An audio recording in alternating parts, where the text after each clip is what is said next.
평창 동계올림픽 당시 건립된 경기장 시설이 애물단지로 전락했습니다. 누적된 적자가 300억 원에 달하지만 마땅한 활용 방안을 찾지 못하고 있습니다. 강원도와 춘천시가 캠프페이지 개발을 두고 갈등을 빚고 있는 가운데 시민사회단체들도 불만의 목소리를 내고 있습니다. 춘천 지역 시민단체들은 21일 기자회견을 열고 다음 주 예고된 공청회가 요식행위라고 비판하고 나섰습니다. 박정하 국회의원이 대한체육회를 찾아 현안에 대한 논의를 진행했습니다. 박 의원은 체육회 스스로 그동안 불합리한 것들을 걷어내는 개혁이 우선돼야 한다고 지적했습니다. 한국철도공사가 영동산 정동진역 인근 교량공사로 인해 4월 7일부터 9일까지 강릉에서 동해 구간 4개 열차의 운행이 중지된다고 밝혔습니다.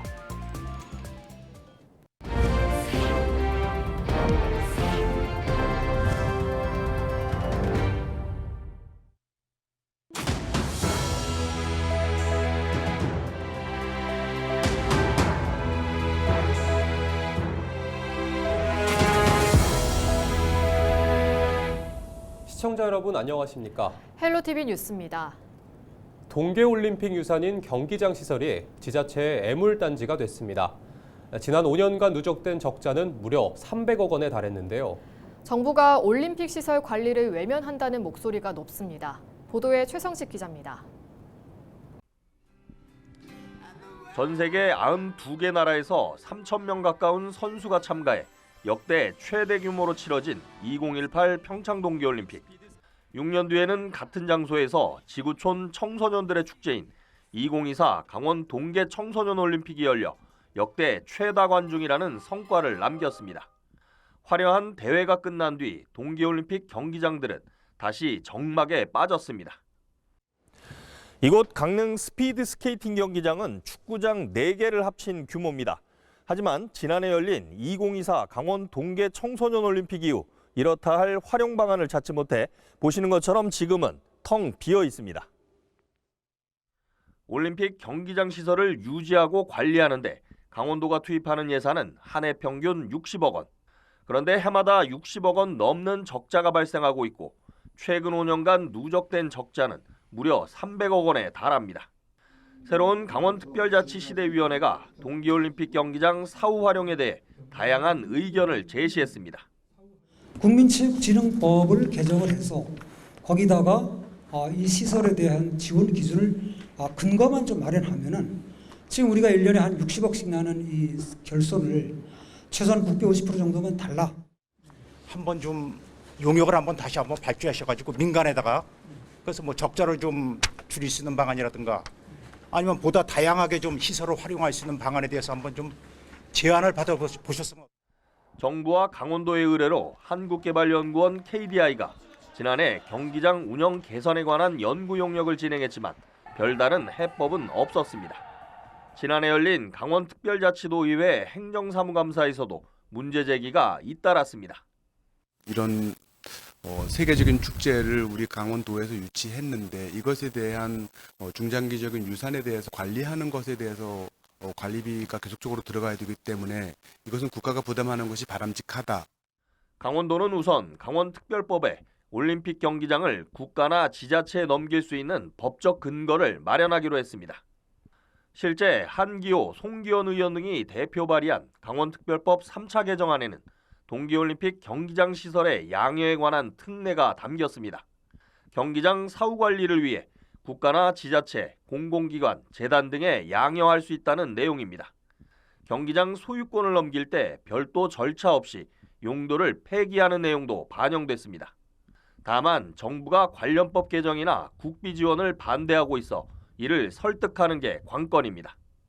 지속적으로 특별법 개정을 통하거나 아니면 관련 법을 개정을 지속적으로 건의할 것이고 또 두 번째는 계속해서 대관이 될 수 있는 프로그램 개발이라든가 대회 유치 이런 활동을 동계올림픽 유산으로 남은 경기장 시설이 이제는 세금만 축내는 골칫거리가 됐습니다. 헬로티비 뉴스 최성식입니다. 캠프페이지 개발 방안을 둘러싼 강원도와 춘천시의 갈등이 좀처럼 풀리지 않으면서 시민사회의 불만도 커지고 있습니다. 시민단체는 곧 열릴 공청회가 요식행위에 불과하다며 비판했고, 주민들은 갈등을 멈추고 신속하게 결론을 내야 한다고 목소리를 높였습니다. 보도에 전소연 기자입니다. 21일 춘천시청 브리핑룸에서 열린 기자회견. 춘천 지역 시민사회단체가 춘천시의 캠프페이지 개발 추진 방식에 이의를 제기했습니다. 특히 오는 24일 예정된 공청회가 자료 제공이나 패널 정보도 없이 진행된다며 강하게 비판했습니다. 국토부 공모 신청을 위해 또다시 요식행위에 불과한 발표 자료는 물론 토론회 패널조차 공개하지 못하는 부실 공청회를 단호히 반대하며 춘천시가 주민들의 의견을 제대로 수렴하지 않고 절차상 요건만 채우려고 한다는 겁니다. 인근 주민들도 사업에 대한 답답함을 토로합니다. 강원도와 춘천시가 갈등을 멈추고 시민들과 소통하며 개발 방향을 정해야 한다고 지적했습니다. 캠프페이지 개발이 여러 차례 무산됐던 만큼 속도감 있게 사업을 추진해달라고 목소리를 높였습니다. 두 기관 전부 각성을 해야 됩니다. 어느 한편을 저는 좋다 싫다가 아니고 춘천시청이나 강원도청이나 또 50년 동안 우리 그 미군들이 거주했던 이 속에서 그 피해를 봤던 주민들이 뭔가 이제 기대를 가졌는데 춘천시는 충분한 소통을 거쳐 이 같은 우려에 대처하겠다는 입장입니다. 이 사업의 필요성에 대해서는 충분한 수기 과정을 거쳐서 논의됐던 거고, 그래서 기본 계획안이 또 만들어진 거고, 또 이게 공청회를 통했고, 앞으로도 뭐 의견 수렴이나 이런 거는 지속적으로 하겠다. 캠프페이지 개발을 둘러싼 논란이 가열되는 가운데 춘천시는 예정대로 오는 24일 시청 대회의실에서 공청회를 열고 도시재생 혁신지구 계획을 설명할 예정입니다. 헬로티비 뉴스 전소연입니다. 한국철도공사가 영동선 정동직역 인근 교량공사로 인해 4월 7일부터 9일까지 강릉에서 동해 구간 4개 열차가 운행을 중지한다고 전했습니다. 공사는 운행이 중지되는 강릉에서 동해역 구간에는 무료 셔틀버스를 운영한다고 밝혔습니다. 해당 공사는 지난 2019년 태풍 미탁으로 인한 수해 등 여름철 상습 침수를 방지하기 위한 확장 공사로 올해 12월 완료될 예정입니다. 국회의원 선거를 앞두고 지인에게 차량과 운전 노무 등을 제공받은 혐의로 기소된 김도균 더불어민주당 강원특별자치도당 위원장이 1심에서 벌금형을 선고받았습니다. 춘천지법 속초지원 형사 2부는 21일 정치자금법 및 공직선거법 위반 혐의로 기소된 김도균 위원장에 대해 벌금 80만 원을 선고했습니다. 재판부는 피고인이 범행 당시 후보자가 되고자 하는 자에 해당하고 당선 목적이 있었던 만큼 유죄가 인정되지만 오랜 지인으로부터 악의 없이 운전 노무 등을 제공받은 점 등은 유리한 양형 사유로 봤습니다.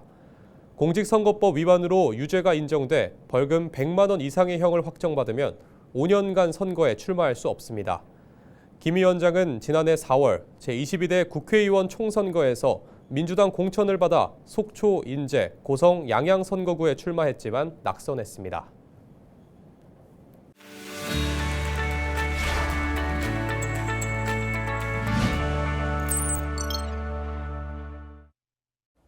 우리 지역 국회의원들의 활동 소식을 전해드리는 국회는 지금입니다. 윤석열 대통령의 탄핵 심판이 예상보다 늦어지면서 여야 할 것 없이 탄핵 정국에 휘말려들고 있는 상황에서 우리 지역 국회의원들은 다양한 활동을 이어갔습니다. 먼저 원주시 갑지역 국민의힘 박정아 국회의원이 지난 20일 대한체육회를 찾아 체육계 현안 논의를 위한 간담회를 진행했습니다. 이 자리에서 유승민 대한체육회장은 간담회에서 후원금 모집과 인재개발원 운영, 2026 밀라노 코르티나 단페초 동계올림픽 준비, 그리고 스포츠 공정위원회 구성 등의 현안에 대한 설명과 국회의 협조를 요청했습니다. 박정아 의원은 대한체육회 임직원의 사기를 북돋을 수 있도록 챙길 수 있는 부분은 열심히 챙기겠다면서도 그동안 불합리한 것들을 걷어내는 개혁이 우선시돼야 한다고 지적했습니다. 계속해서 박정아 의원이 발의한 법안에 대한 소개도 이어가겠습니다. 박정아 의원은 한국도핑방지위원회의 도핑관리 기능 강화 및 반도핑 관련 정보 수집 기능 강화를 골자로 한 국민체육진흥법 개정안을 지난 18일 대표 발의했습니다. 이 현행법상 도핑에 대한 정의는 선수의 운동 능력을 강화하기 위해 금지 약물을 복용하는 행위로 한정하고 있습니다. 또 질병 치료를 위한 금지 성분 사용에 대한 예외 규정도 제대로 마련되어 있지 않았는데요.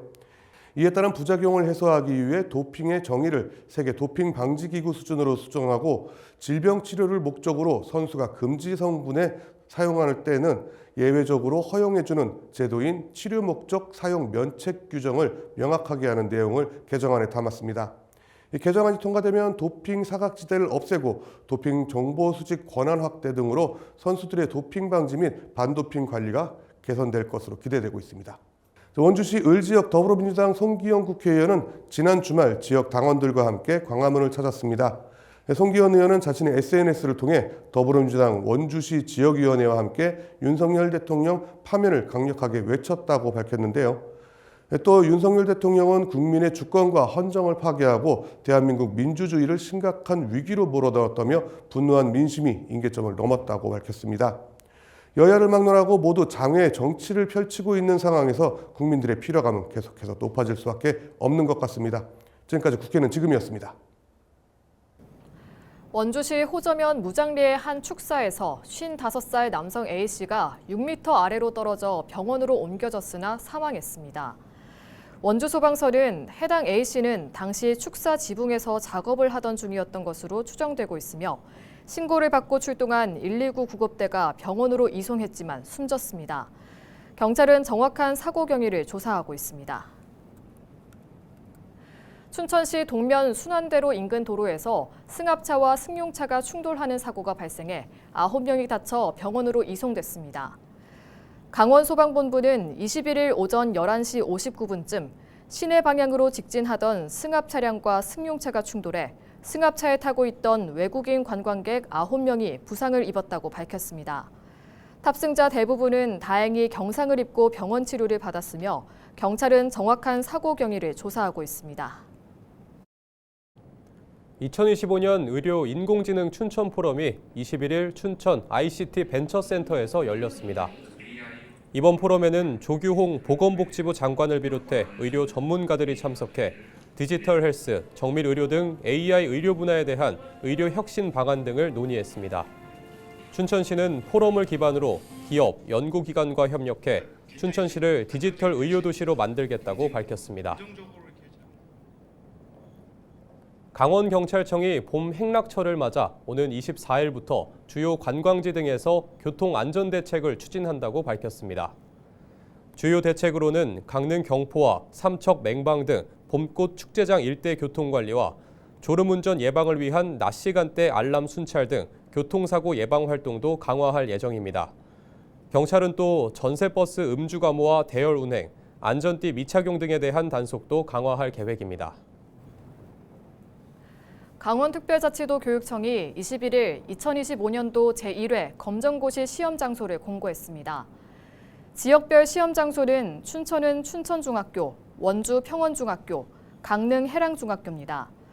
이번 시험에는 모두 1,325명이 지원했으며 응시자는 시험 당일 오전 8시 30분까지 입실해야 합니다. 철원군 농업기술센터가 영농철 농가 일손 부족 문제를 해소하기 위해 농기계 임대사업소 휴일 특별근무를 실시한다고 밝혔습니다. 농기계 임대사업소는 동송, 갈말, 북부, 김화 등 4개 권역에서 운영 중이며 농기계 120종, 1,344대를 임대하고 있습니다. 지난해 철원 지역 농기계 임대 건수는 9,600여 건으로 농기계 임대사업소는 농가 부담 완화를 위해 농기계 임대료를 50% 낮춰 운영 중입니다. 홍천군이 홍천형 일자리 안심공제 사업 가입자를 모집합니다. 홍천형 일자리 안심공제는 근로자와 기업이 각각 월 15만 원을 납부하면 지자체가 매달 20만 원을 지원해 만기 시 적립금을 받을 수 있는 사업입니다. 가입 기간은 3년형과 5년형 중 선택할 수 있으며 직장 주소지와 근로자 거주지가 홍천군이어야 가입할 수 있습니다.